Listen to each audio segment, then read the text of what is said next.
Women, have you struggled with irregular or heavy periods, or maybe you're just struggling with acne or gaining weight? These are all signs of polycystic ovary syndrome. And this morning we are joined by Dr. Thaïs Aliabadi. She is joining us this morning as a practicing OBGYN and the founder of the website Trimly.com. Of course, you've been on Dr. Phil, the doctors. You have a wide range of experience. So excited to pick your brain a little bit this morning. Good morning. Thank you for having me. Of course. So just first off, what is polycystic ovary syndrome? So polycystic ovarian syndrome is a condition that affects 15% of women in the reproductive age. I call it the silent epidemic. These are patients with a group of symptoms, and unfortunately, they almost never get diagnosed in time. They can have irregular periods. They can have elevated testosterone symptoms like acne, hair loss, facial hair, body hair, weight gain, mood disorder, depression, anxiety. And it's the top cause of infertility on the planet. And yet these patients are not being diagnosed in time. What are some of those underlying conditions that women should look out for?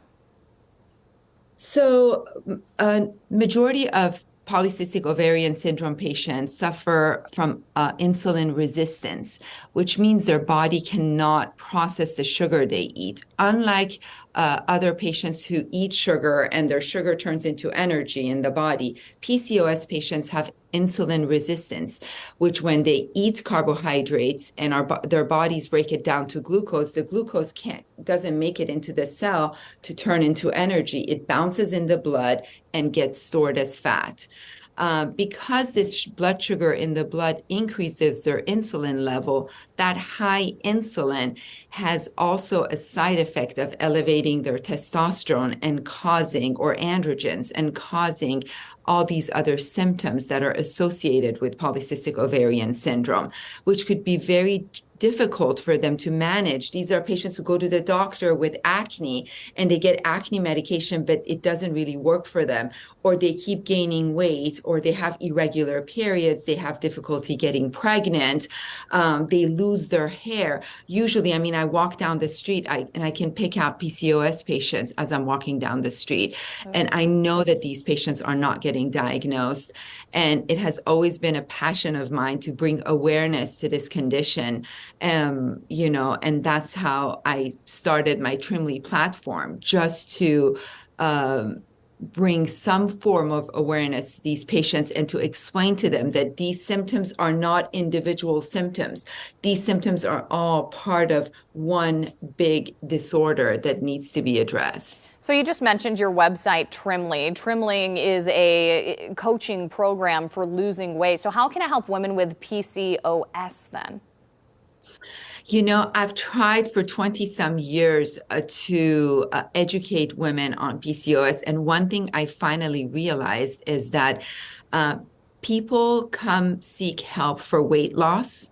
And majority of those women have underlying conditions, especially PCOS. So I figured if I bring them into my platform for weight loss, then I can diagnose them with PCOS and explain it to them. So over the past few months that I've launched Trimly, we've been able to catch a lot of these patients. I talk to them about their infertility. We talk about egg freezing. We talk about weight loss. We talk about how to clear up their skin, how to make their periods regular.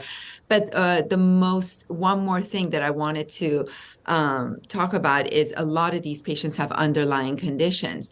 So because they have the depression and anxiety factor, that's part of this, the mood disorder is part of this condition, and they gain weight easily, a lot of them have a history of eating disorder. So, it's important to, especially for teenagers, when you have a young adult who's overweight, who has acne, who has irregular periods, who has a mood disorder, you always want to be concerned about an eating disorder. Or if you have a patient with eating disorder, is to make sure you don't miss PCOS, because if you fix their hormones from inside, you can actually suppress their symptoms and they won't need to, stick their fingers in their throat to bring up the food they just ate.